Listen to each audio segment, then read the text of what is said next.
Hello बच्चों। तो आज फिर से मैं आप लोग के सामने आया हूँ वही पाठ को आगे बढ़ाने के लिए, वही चैप्टर को आगे पढ़ाने के लिए। आपने जाना कि जनन क्या है, कैसे होता है और क्यों होता है।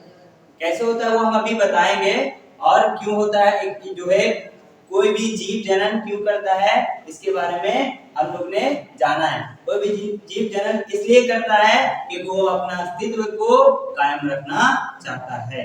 आज जो है देखेंगे कि इंसान, देखेंगे कि कैसे कोई जीव जनन करता है, संतान जो है जनक क्या कहलाता है, और जो है जीव जनन करके कैसे जो है संतान को उत्पन्न करता है, ये देखेंगे। ये कोई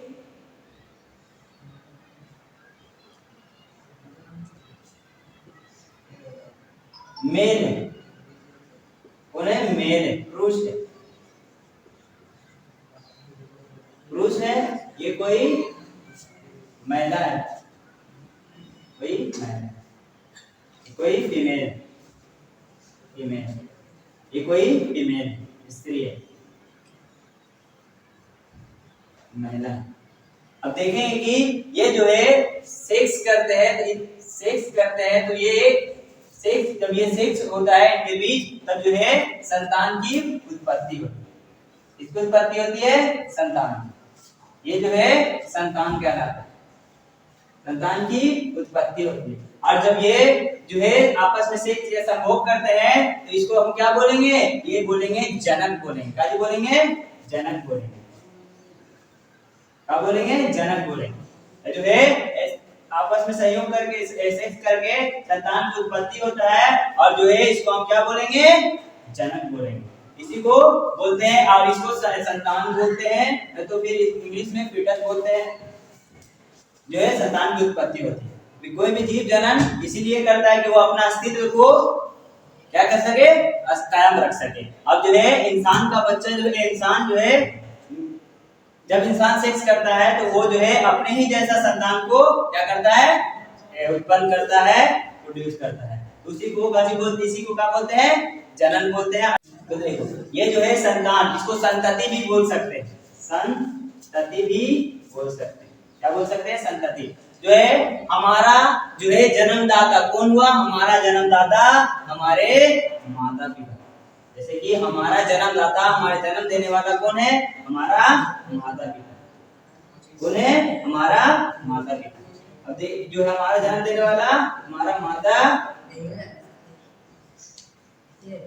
हम इनको बोल सकते हैं जन्मदाता, बोल सकते हैं ना, तो हम इनको बोल सकते हैं क्या? जन्मदाता। अब देखेंगे आगे कि, अब जानेंगे इसके बारे में कि सेक्स कि जनन कितने प्रकार के। अब जो है जनन कितने प्रकार के होता है, किसी को उतारना है तो उतार लीजिएगा। जनन कितने प्रकार?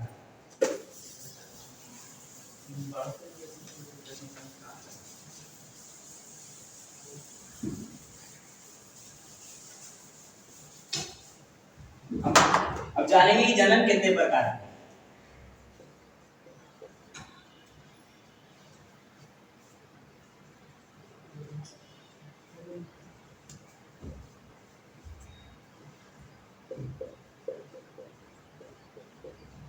तो जनन कितने प्रकार के बच्चों? जनन दो प्रकार के होते हैं, लैंगिक जनन और अलैंगिक जनन।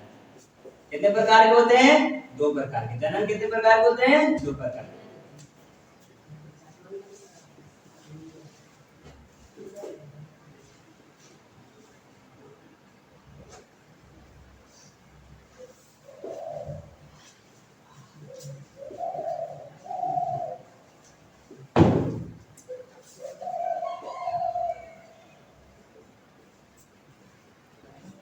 नंबर एक होता है लैंगिक जनन, और नंबर दो होता है अलैंगिक जनन।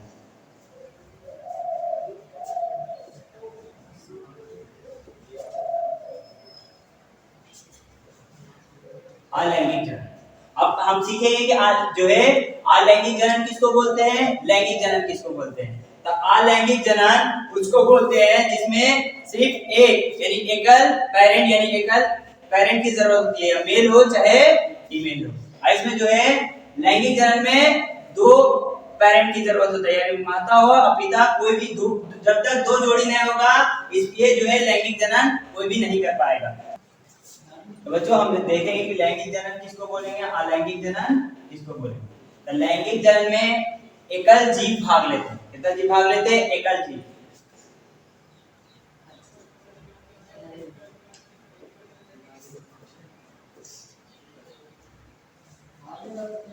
लैंगिक जनन में एकल जीव भाग लेते हैं और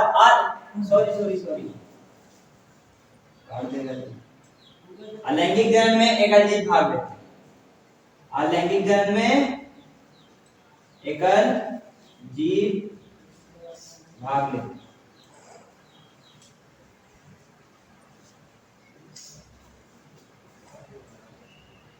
लैंगिक जनन में, अलैंगिक जनन में कितना एकल जीव भाग लेते हैं, और जबकि लैंगिक जनन में दो विपरीत लिंग वाले जीव भाग लेते हैं। लैंगिक जनन में दो विपरीत लिंग वाले जीव भाग लेते हैं। दो विपरीत लिंग वाले जीव भाग लेते हैं। इसमें जो है लैंगिक जनन में दो विपरीत लिंग वाले जीव भाग लेते हैं, यानी इसमें कि मेल और फीमेल की भी जरूरत होती है। और अलैंगिक जनन में कोई एक जीव जो है अपने संतान को रिप्रोड्यूस यानी पैदा कर सकता है, संतान को उत्पन्न कर सकता है। इसमें जो है सिंगल पेरेंट यानी मेल कोई भी हो, मेल भी हो सकता है और फीमेल भी हो सकता है। इसमें कि जरूरी नहीं है कि मेल और फीमेल हो, नहीं, इसमें जो है सिर्फ मेल हो सकता है या फिर सिर्फ फीमेल हो सकता है, मेल या फिर फीमेल हो सकता है। इसमें एकल यानी अलैंगिक जनन में तो हमने देखा कि जनन किसे कहते हैं। जनन कितने प्रकार के होते हैं? जनन दो प्रकार के होते हैं, लैंगिक जनन, अलैंगिक जनन। लैंगिक जनन में दो विपरीत लिंग वाले जीव भाग लेते हैं, जबकि अलैंगिक जनन में जो है सिंगल यानी एकल जीव जो है भाग लेते हैं। उसमें चाहे मेल हो चाहे फीमेल हो, यानी पुरुष हो या महिला हो। अब देखेंगे जो है, और जो है पुरुषों में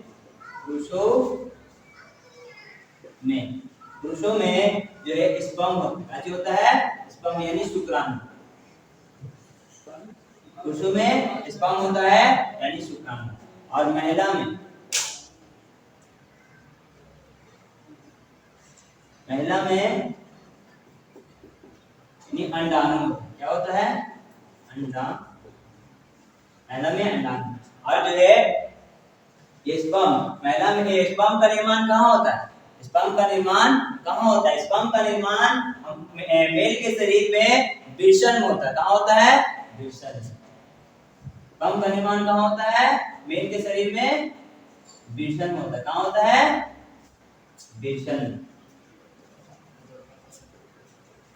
वो जो है 23 पेयर में होता है। कितना होता है? 23, जिसमें एक 23 क्रोमोसोम होता है, यानी 23 जोड़े में होता है, जिसमें कि एक जोड़ा जो है सेक्स क्रोमोसोम होता है, बाकी क्रोमोसोम होता है।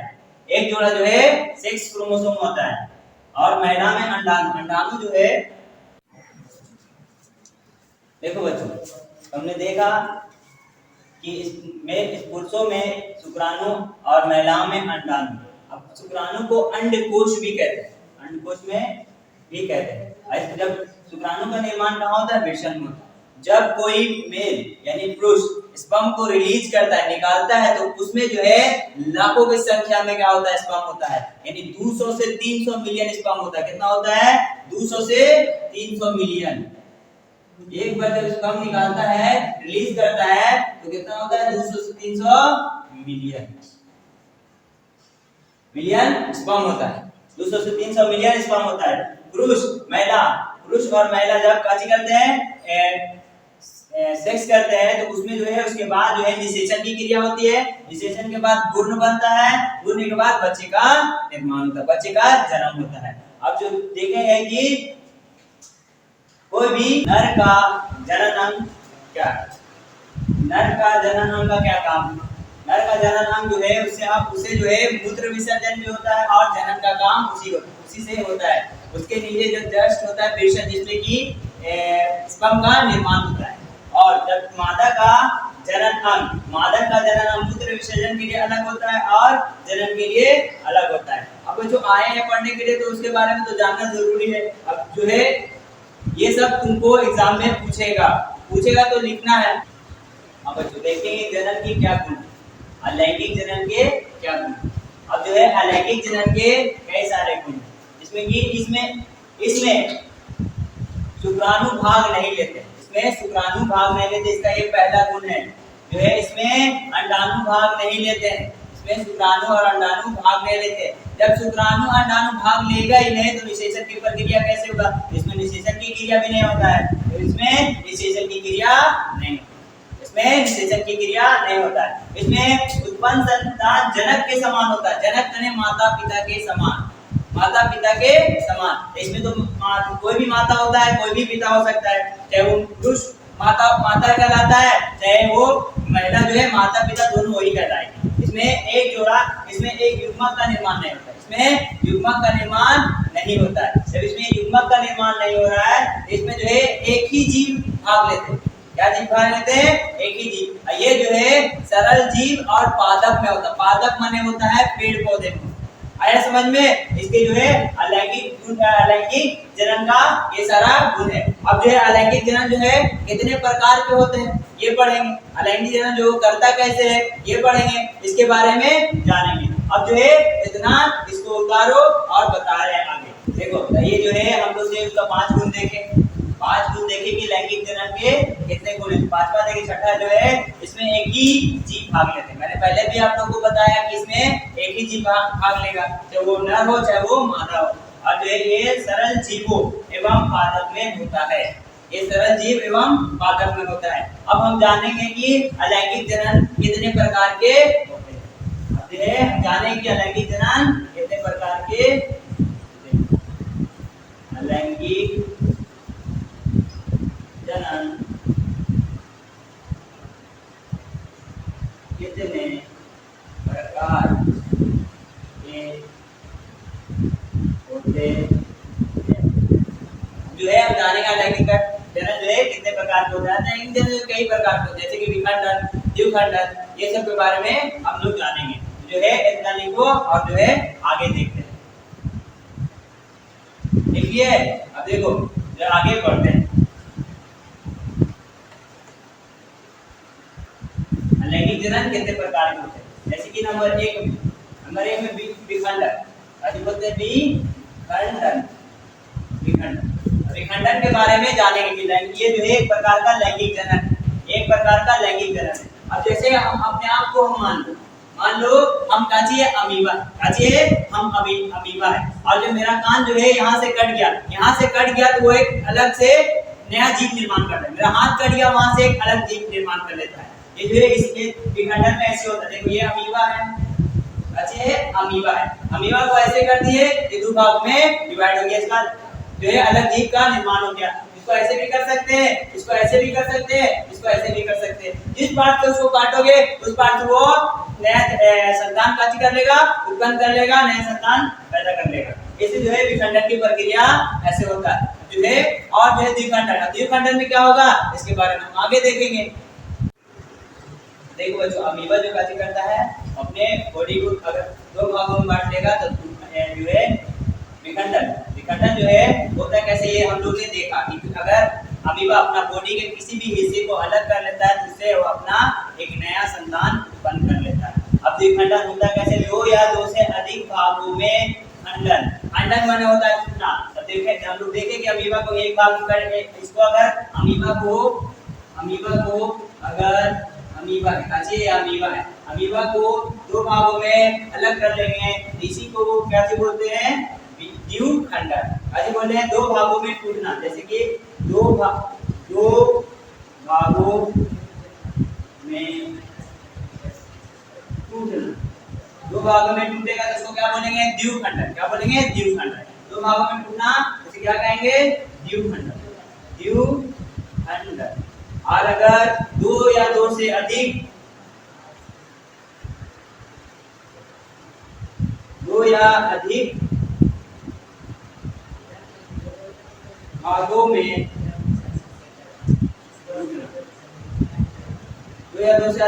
दो या अधिक भागों में टूटा है तो उसको क्या बोलते हैं? उसको बहुखंडन बोलते हैं। क्या बोलते हैं? उसको बहुखंडन बोलते हैं।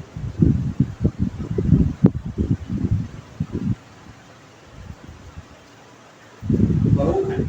अब देखो यही अमीबा है, अगर इसको दो भागों में अलग किए तो क्या कहलाएगा? द्विखंडन कहलाएगा। अगर इसी अमीबा को हम ऐसे करके बहुत सारे भाग में काट देंगे तो क्या कहलाएगा? बहुखंडन कहलाएगा। आप लोग को समझ में आ गया? और समझ में आ गया तो आप जो है अगले क्लास के लिए हम जो है कल वीडियो डालेंगे। और अगर आपको क्लास अच्छा लगा तो लाइक और शेयर और सब्सक्राइब कीजिए।